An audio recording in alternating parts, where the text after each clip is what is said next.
nila ngayon na nakita ka. Wow! Paano yung masasabing mga bias to mga to? Yan, ang supporter si Pipi Sara, Yan! hindi bayaran.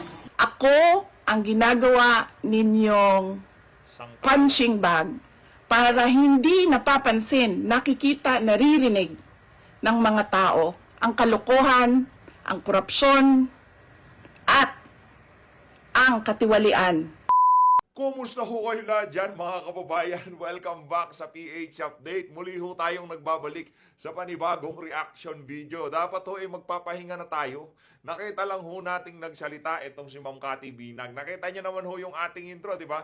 Nagsalita ho itong si Ma'am Cathy Binag dyan sa ginaganap na pagtitipon sa Veterans Memorial Medical Center. Palakpakan ho muna natin yung mga nagpuntang mga kababayan natin dyan sa pagtitipon na yan. No? At pag-uusapan din ho natin, ang banat na yan, itong si Senator Amy Marcos. Naku, yan na ho bang hudyat, Senator Amy?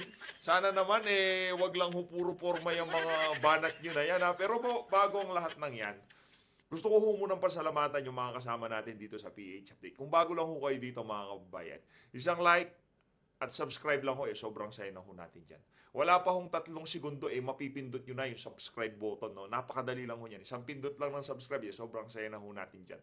Sa mga gustong sumali sa ating community, alam nyo na hong gagawin. Yung join button, nandyan lang ho sa baba. I-click nyo lang ho yan para kayo hong pinakaunang makakita sa ating mga reaction video. At hindi ho natin pwedeng palagpasin ang pagkakataon na hindi mabate yung mga kasama natin dito sa PH Update na napakatindi ho kung sumuporta. Itong si Japinoy Tracker, ha? Japinoy Tracker, mega love shoutout. Maraming salamat ho dyan sa 200 yan na yan. Mega love shoutout din ho dito kay Janet Yamazaki. Maraming salamat ho. Maraming salamat. Thank you ho sa 320. Ba't puro taga-Japan yung mga nagpapakulay? Shoutout din ho dito kay Ma'am Connie Muratin. Maraming salamat ho sa 2 pounds na yan. Mega love shoutout. At maraming salamat ho. Ito, si Maki. Maki, maraming salamat. Thank you ho sa 1,000 yen. Puro Japan. Maraming salamat ho. Mega love shoutout. Ayun na nga ho mga kababayan. Rekta na ho tayo dito sa Senate Resolution number 1226. Resolution directing the Senate Committee on Public Works to conduct an inquiry in aid of legislation. Anak ng toko, meron na naman hong mangyayaring scaman nito. Ha? Pag naririnig ho namin yung inquiry in aid of legislation, isa lang ho pumapasok sa utak namin. Alam nyo kung ano? Yung mga congressman dyan sa House of Representatives, sana ho, dyan sa mataas na kapulungan ng Kongreso, baguhin nyo ho yung pananaw ng sambayan ng Pilipino dyan sa mga ganyang klaseng pagtitipon sa Senado at dyan sa House of Representatives. Please lang, Senator Amy Marcos, ito na yung chance nyo para itama yung napakaraming kamali ang pinalampas nyo sa napakatagal na panahon. Hindi mo namin kayo sinisisi dito. Okay lang naman sana kahit na napakaraming kapalpakan ng administrasyon kung pinsan lang kayo ni Marcos Jr. Wala naman kami problema dyan. Di naman namin kayo sisingilin. Kayo ho, isa ho kayo sa architect ng unity. Ngayon, ang kapatid nyo ay nagtataita-isa dyan sa Malacanang, wala ho kayong ginagawa. Pati si Kato Nying nagsalita na ho. Ha? Napakagarapal ng korupsyon ngayon sa ating bansa. Ngayon, Senator Amy Marcos. Diyan sa gaganaping inquiry in aid of legislation into the implementation of the flood control intervention and project in Region 5, sana naman ho, wag nyo ho kaming biguin. Talaga hong alamin ho natin ang punot dulo ng malawakang pagbaha. At yung mga naitayong flood control, wala pang tubig pero nabubuwal na ang mga ito. Yung mga flood control na walang bakal, yung parang simento lang na pinagdidikit-dikit, tapos pagka merong tubig na paparating, nawawasak ho kaagad. Yung iba naman ho, karamihan dito sa mga flood control na to, hindi man lamang nakita ng ating mga kababayan. Ito ho bang in aid of legislation na to, iimbitahan ho ba natin yung mga kongresista na di umano, kontraktor ng mga flood control projects na yan? O di naman ho kaya iimbitahan natin yung mga congressman na kung saan yung kani-kanilang mga distrito tumanggap ng daang-daang milyon diyan sa mga flood control project na yan. Hindi ho ba natin sila tatanungin? Kasi ako, linawin lang ho natin dito kung magkakaroon tayo ng inquiry in aid of legislation, ipapatawag natin ng DPWH at tatanggapin lang natin ng face value lahat ng sasabihin ng mga resource person diyan sa pagdinig na yan, magmerienda na lang ho tayo. Huwag na ho tayong maglokohan. Wala hong mangyayari diyan. Panibagong pagpapasikat na naman dahil malapit na ang 2025 midterm election. Tigilan nyo kami. Huwag tayong ugagan dito, huwag tayong maglokohan dito. Dahil alam na namin ang plano nyo dahil mainit yung flood control issue. Ngayon magpapatawag kayo ng aid of legislation. Tapos puro tai-tai naman, puro sabaw-sabaw yung pag-uusapan nyo. Pagka sinabi ng DPWH na, kesyo ganito madam, kesyo ganun ho madam ang nangyari. Okay, so anong gagawin natin? Wala ho bang mananagot? Wala ho ba kayong kakastiguhin? Wala ho ba kayong re-recommenda na kasuhan sa mga kapalpakan? Ngayon pa lang hindi pa ho nag-uumpisa yung in aid of legislation na yan. Dapat ho ngayon pa lang sinasabi na natin, merong kailangang masibak, merong kailangang makasuhan. Diyan sa nangyaring kapalpakan na yan, diyan sa mga 5,500 flood control zone pinag-uusapan natin dito. Kasi sineset ko na ho yung expectation ng ating mga kababayan kung sakaling umpisahan yung investigasyon na yan. No, kasi baka napakataas ng expectation natin, no? Tapos ihaharap sa atin puro sabaw naman. Wala naman ho palang kwenta. Magpapabida lang yung kakandidato sa 2025 midterm election. Huwag na ho kayong magpabudol. Kaya ngayon pa lang linilinaw na ho natin. Kung puro kalokohan lang pag-uusapan nyo dyan, patawag nyo si Bunoan, yung DPWH Secretary, magmerienda na lang kayo. Tigilan nyo mga kabalintunaan nyo na yun. Walang mangyayari dyan kung puro gano'n. Pagkat sinabi nitong si Bunoan, okay na, ganun na lang. Yung mga congressman na tumanggap yung kanilang mga distrito ng daang milyon dyan sa mga flood control projects na yan, hindi nyo papatawag. Hindi natin tatanungin kung nasaan ipapaturo sa kanila kung saan nila itinayo yung mga flood control projects. Anak ng toko, wag na lang. Sa inyo na lang yan. No? Sa inyo na lang yan. Ayun na nga mga kababayan. Ayun na nga ba sinasabi natin? Alangan naman, di ba? Mainit ang issue. Kaibigan ng mga Duterte. Pupunta yan. Naku, yun na nga ba sinasabi natin? Siya na, wag naman ho sana kayo magalit Ito lang ho naman kasi ang katotohanan at nakikita ng marami sa ating mga kababayan ngayon. Isa ho kayo sa bumuo sa Unity Team. At ngayon, yung kapatid mo, tado itong si BP Sara, wala ho kayong ginagawa. Alam nyo, di ba sinabi natin, okay lang na wag ho kayong magpunta dyan, walang problema. Hindi naman ho namin kayo, hindi nyo obligasyon yan, okay lang yan. Huwag kayong magpunta dyan, huwag kayong magpakita kay Atty. Zulaika Lopez, okay lang, walang problema. Pero yung inyong pagbatikos, yung inyong pagsasalita sa publiko, sa social media, sa mainstream media, na kung saan kinukundina mo ang mga kabalbalang ginagawa ng pinsan mo at kapatid mo, sapat na ho yun. Daig ho pa noon ng pagbisita nyo at pagdala nyo ng bulaklak dito kay Atty. Zulaika Lopez. Daig pa ho. Wala akong tutumbas doon sa gagawin nyo na yun. Ngayon, pupunta kayo dyan, payakap-yakap kayo, payakap-yakap kayo dito kay Atty. Zulaika, o nakikipag-harut-harutan pa kayo. Alakala nyo, nabibilib yung sambahin ng Pilipino. Ay, ang galing naman ni Aimee, binisita si Atty. Lopez. Loko-loko, tigilan mo yan. Hindi maganda yan. Akala mo mananalo ka pagka ganyan. Huwag naman sana magalit yung mga kababayan natin na naniniwala pa rin dito sa alin na to. Kung naniniwala pa kayo sa alin na to at nandito kayo sa PH Update, nasa maling channel ho kayo. Ito mga kababayan, rekta na ho tayo dito sa ito talagang si Aimee. Oo, ito na. Kaya sa pinakamaganda, sa pinakamalupit, sa pinakamamahal ng lahat ng vlogger sa buong Pilipinas.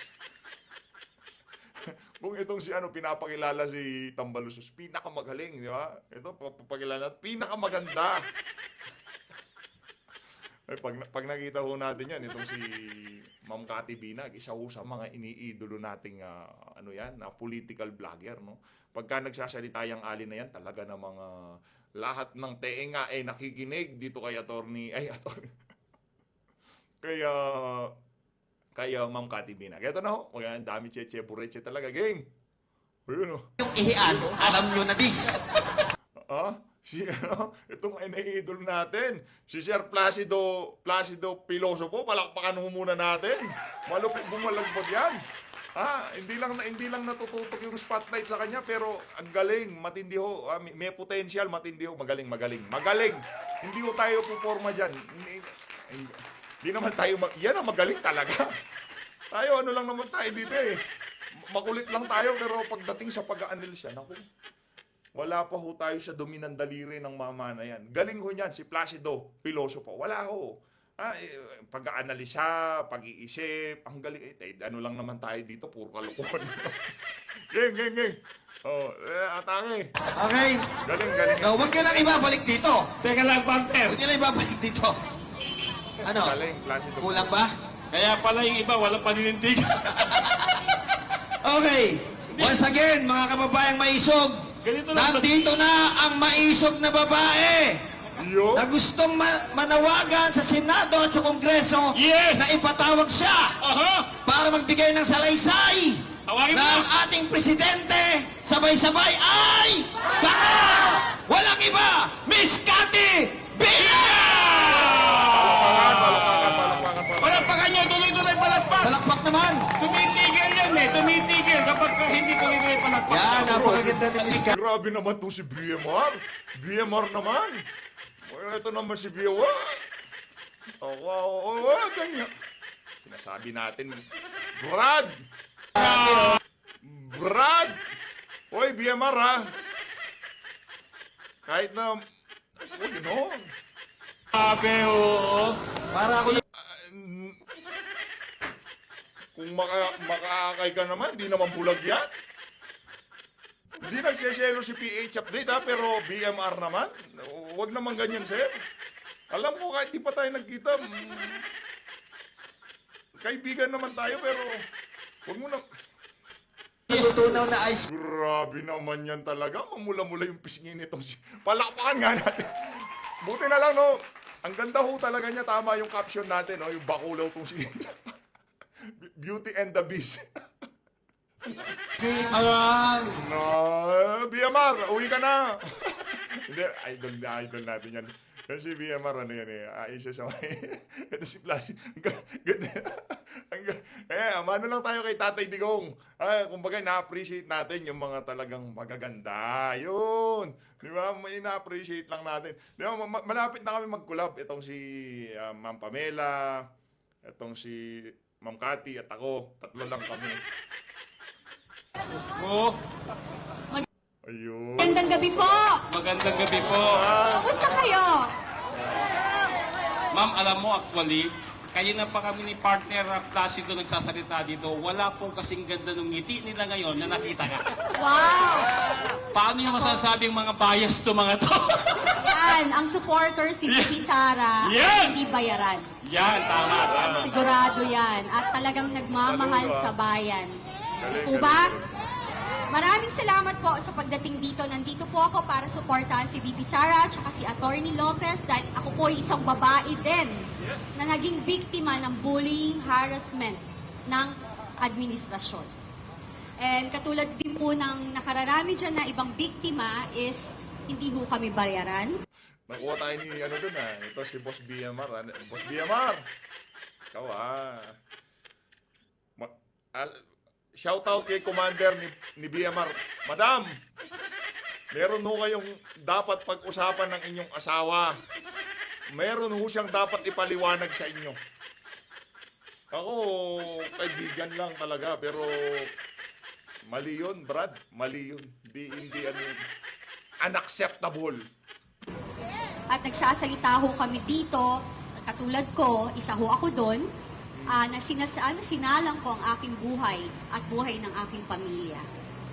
Naway, magpatuloy po tayong sumuporta kasi karapatan po natin na ipaglaban ang ating karapatang pangtao. At ako po, ang hinihiling ko lang din po sa inyong lahat is wag niyo ho lang ding lahatin ang kapulisan at kasundaluhan na masama silang lahat. Hindi po. Kasi marami rin po akong kaibigang taga doon at may mga kamag-anak din po akong taga doon. Kaya alam, may ano tayo, first hand na kaalaman. At ako po, katulad nyo, ako'y bilib na bilib po sa katsagaan nyo. Sa, sa pagmamalasakit nyo na pumunta dito. Hindi po yan sa dami. Kundi po sa lakas ng loob, taus-pusong pakikibaka at pakikipaglaban. Kasi kapag taus-puso po ang ating intensyon, tayo po ay magwawagi, lalo na po kapag ang Diyos ang ating gabay. Yan. Ano na lang ho, bago matulog, pagdasal ho natin ang ating bansa. No? Sabay-sabay ho tayong magdasal dahil wala hong mas titindi pa sabay-sabay na pagdarasal at talagang alam naman ng Panginoon na nakikita niya ang ating mga puso at yung intensyon natin hindi naman para kung kanino lang. Kumbaga nakikita nating makakapag-deliver itong mga Duterte na to. Kaya nagdarasal tayo na 'di ba? Sila sila yung mamuno sa atin. Kasi sa kanila natin nakikita at naniniwala tayo na pagka silang namuno yung kung ano man ang kanilang tinuran sa kanilang mga pangangampanya talagang gagawin ho nila ang abot ng makakaya nila para tuparin iyan. Manalangin lang ho tayo, sabay-sabay ho tayong manalangin. Yun po. So, tayo po, patuloy po tayong lumaban sa ating karapatan dahil tayo po ang nagpapasweldo sa kanila. Ang House of Representative is House of the People. Ang taxes po natin ang nagbabayad sa kanila. Wala po ditong kung sino yung mas mataas, kung sino yung nakaposisyon, hindi po ganun. Dito po, dapat po, ang loyalty nila is pro-people. Dapat po, ang kanilang katapatan is para sa bayan, hindi po para sa kanilang mga pansariling bulsa. So, ako po, maraming salamat po sa inyong lahat ulit at magpatuloy po tayong lumaban. Lumaban sa tama at wag po tayong mawala ng lakas ng loob. Magpatuloy kasi alam ko po, mananalo tayo. Yeah! Magandang gabi and mahal ko po kayo and alam ko mahal natin ang isa't isa. God bless everybody. Ma'am, ang ganda ng ngiti nila nung sinabi mo mahal mo sila. I love you guys. Mahal na mahal natin itong si Ma'am Cathy Binag. Mahal bilang kapwa taga-suporta ng tama.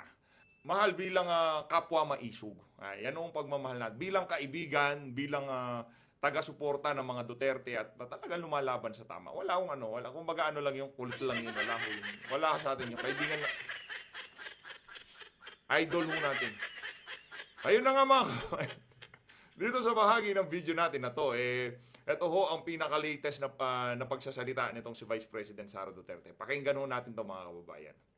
Ito ho si Vice President Sara Duterte. Pakinggan ho natin ang mensahe niya diyan sa ginaganap na pagtitipon sa harap ng veterans gang.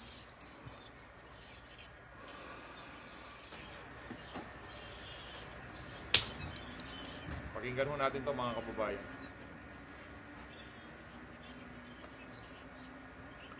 Opo. Yes.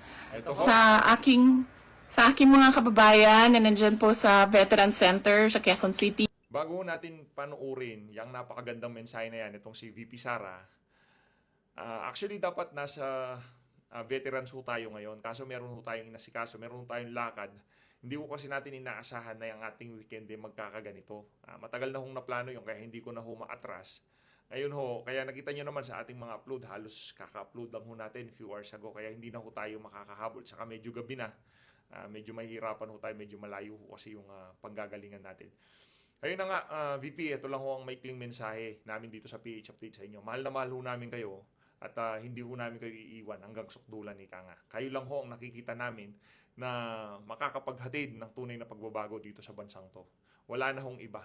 Yung suporta namin pagdarasal sa opisina ng Vice President, dito kay Attorney Zulaika Lopez, sa inyo, magpakatatag ho kayo. Hindi ho namin kayo iiwan. Ang 32 million Pilipino, nasa likod nyo lang ho. No? Kita nyo naman ho yan kahit sa comment section. Mababasa nyo yung pagmamahal ng ating mga kasama dito sa PH Update sa inyo at dito kay Atty. Zulaika Lopez. Ito na ho mga kababayan, pakinggan ho natin ang mensahe ng ating pinakamamakal na Vice President Sara Duterte. At nandito po online sa social media. Nagpapasalamat po ako sa inyong suporta sa akin at nagpapasalamat po ako sa pagprotekta nyo. Unang-una po kay Yusek Zulaika Lopez at sa lahat po ng mga personnel ng Office of the Vice President. Lalong-lalo na po bukas dahil meron na naman pong hearing doon sa House of Representatives na ang Committee on Good Governance. Nagpapasalamat din po ang pamilya ni Yusek Laika Lopez, lalong-lalo na ang kanyang ina na si Nina Tanglao, sa inyong tulong sa kanyang anak, sa inyong pagbabantay sa kanya. Alam po natin, malaki po yung trauma na pinagdadaanan niya ngayon. Minsan po nakakahawa dahil po sa harassment and threat to her life. Alam ko po, busy po kayo lahat. Lahat kayo kailangan maghanap buhay dahil mahirap ang buhay ngayon. Pero nandyan kayo para magpakita at magbigay ng suporta sa akin at sa opisina ng Vice President. Gusto ko lang ipaalala sa ating mga kababayan na ayaw natin ng kaguluhan, na tayo ay may karapatan sa peaceful assembly at tayo ay may karapatan na magsalita kung ano yung nararamdaman natin at gusto nating makita mula sa ating gobyerno. Ang gusto natin makita ay genuine public service. Kung maalala niyo po, hindi ako sumama o sumali kahit sa anumang panawagan ng pagtanggal sa Pangulong Marcos sa kanyang pwesto.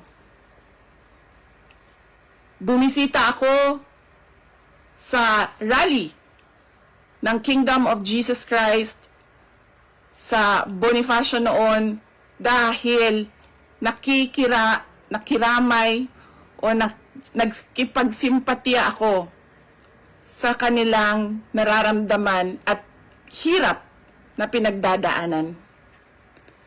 Ang lagi kong panawagan sa taong bayan ay hingin, idemanda sa gobyerno na ibigay nila ang serbisyo na karapat-dapat para sa mga Pilipino.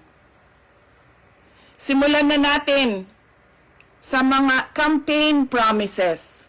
Dapat po, pag ang politiko ay nag-promise na magbibigay ng 20 pesos per kilo na bigas, dapat ay tinutupad yon dahil binoto ka ng mga tao base sa mga sinabi mo, base sa mga kampanya mo. Kaya dapat binibigay yan lahat. Kung ano man ang sinabi ng isang tao, ng isang politiko, ng isang kandidato sa entablado, dapat nakikita yan ng taong bayan. At higit pa, dapat ang nakikita natin. Hindi tayo dapat naghihirap, hindi tayo dapat pinapahirapan, kundi dapat nagpapakitang gilas ang ating gobyerno na sila ang pinakamagaling pagdating sa hustisya at karapatan ng mga mamamayan at kabutihan, kaunlaran at peace kalinaw, kapayapaan sa bayan. Ulitin ko, dapat hinihingi natin sa ating pamahalaan ang karapat-dapat para sa isang maunlad at mapayapang lipunan. Mga kababayan, nararamdaman ko kung ano yung matagal nyo nang nararamdaman. Sinubukan ko na magtrabaho ng maayos sa Department of Education dahil yun naman ang aking pangako sa inyo. Ginamit ko ang pangalan ko, Sara Duterte, Inday Sara Duterte. Sabi ko sa inyo, trabaho, edukasyon, mapayapang pamumuhay. Pero, anong nangyari? Binastos ang budget, ang Department of Education. Hindi ko na kailangan magbigay ng ebidensya. Nakikita nyo sa General Appropriations Act, simula sa NEP, papunta sa GAB, papunta sa BICAM, papunta sa batas. Nakikita natin yon. Dapat hinihingi natin na matino ang mga namumuno sa atin. Sinabi nila, ako daw ay krung-krung. Ako daw ay baliw. Ako daw ay wala sa tamang pag-iisip. Ano bang sabi ko sa inyong lahat? Psychological test, kahit ano yan, neuropsychiatric test, kahit anong pang test yan. Gagawin ko yan. Dagdagan ko pa ng drug test. Pero dapat, magpa-drug test ang lahat ng mga nagtatrabaho sa Office of the President, sa Office of the Vice President, sa lahat ng opisina ng Senado, sa lahat ng opisina ng House of Representatives, sa lahat ng departamento ng ating bayan, ng ating pamahalaan. Diba? Ano pang test ang gusto nyong idagdag ko? Sa mga mainstream media dyan, makasingit lang ako ng mabilis ha. Kasi reaction video naman to. Hindi na ho nagmumura si VP. So ano hong gagawin nyo dito sa mga sinasabi niya na to? Wala ho siyang tinitreat. Wala ho siyang minumura. Ano ho ang i-quote nyo ngayon dito kay VP Sara? Iisnabin nyo na naman itong pagsasalita niya na to. Kasi kinukuha lang ho nila yung magagamit nila sa kanilang naratibo. Naghahamon ho ang ating pangalawang Pangulo na magpa-drug test yung mga matataas na opisyal ng pamahalaan. Siya ay willing magpapulburon test at kumuha ng neuropsychological examination o test. Ha?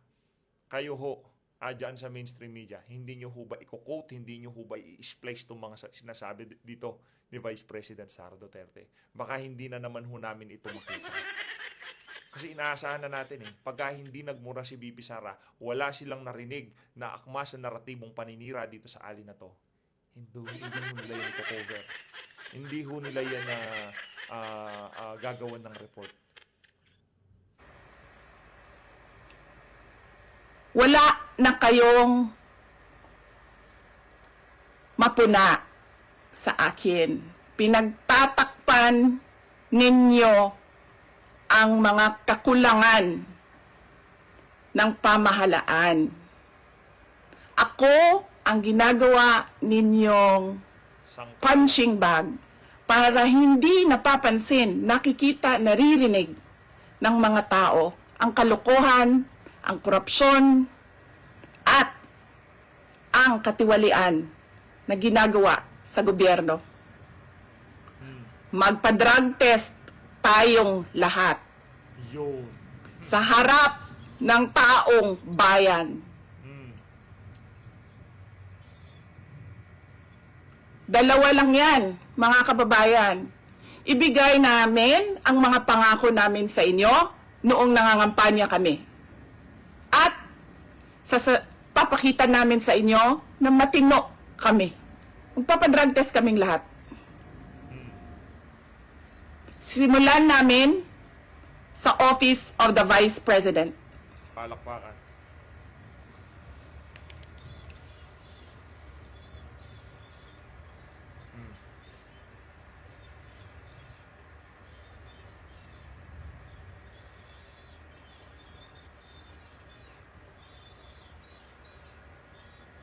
Duterte.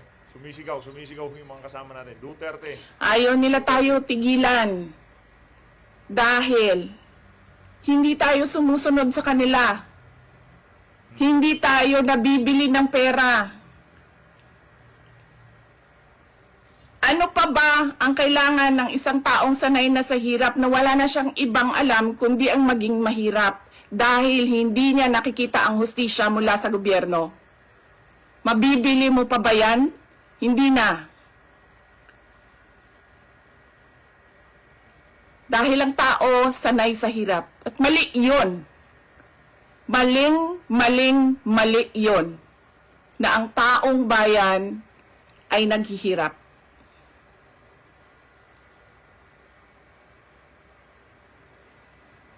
Mga kababayan, ulitin ko ang aking pagpapasalamat sa inyong suporta, sa inyong pagprotekta, at lalong-lalo na sa inyong pagmamahal. Nararamdaman ko yon. Mahal ko kayong lahat. Mahal ko itong bayan natin. Wala na po tayong ibang Pagka sinasabi niya ho yung salitang mahal, talagang ramdam ho natin eh.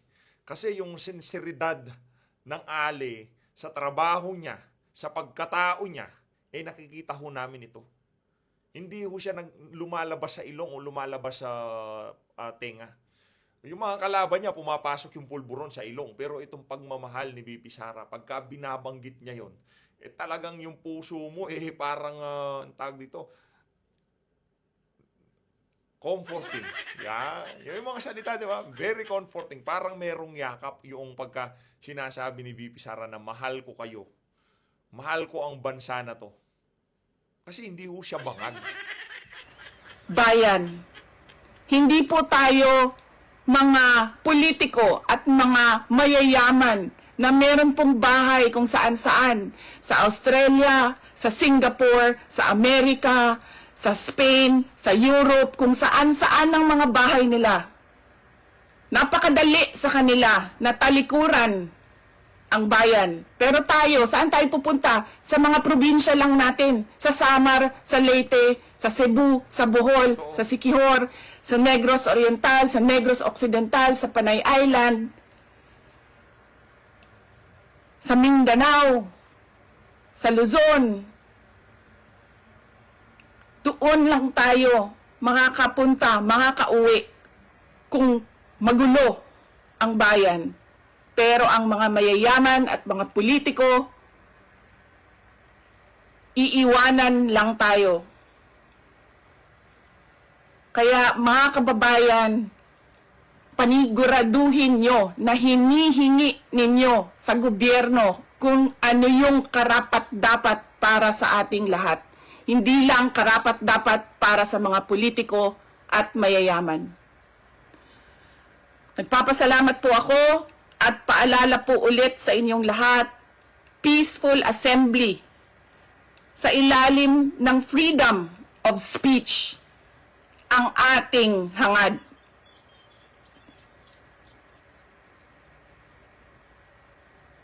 Maraming salamat po. Magandang gabi sa inyong lahat. Ayun na nga mga kababayan, yun ho ang napaka-comforting na message nitong si VP Sara na merong halong sapak at merong halong suntok dito sa mga politikong tambaluslos, ika nga. Ang hamon niya ay magpapulburon test na para matapos na, ika nga. Tapusin na natin to once and for all. Mga tambaluslos, magpapulburon test na kayo para matapos na. Kasi yung mapanggang sa ngayon, nagtatago pa rin ho sila. Ayaw ho nilang tumalima dyan sa hamon na yan. Ang kanilang banat, kesyo yung PSG, naka-alarma na, yung tipong priority yung sinabi nitong si BP. Ngayon, walang pagbabanta o kung ano pa man gusto nyong i-spin. Sa mainstream media, ano ho bang plano nyo dito sa mga litanya na to ni VP Sara? Abangan ho natin bukas kung ano na namang pag-i-spin ang gagawin nila dito sa mga sinabi na to ni Vice President Sara Duterte. Pero dito na ho natin tatapusin ang ating reaction video. Mahalin ho natin ang Pilipinas.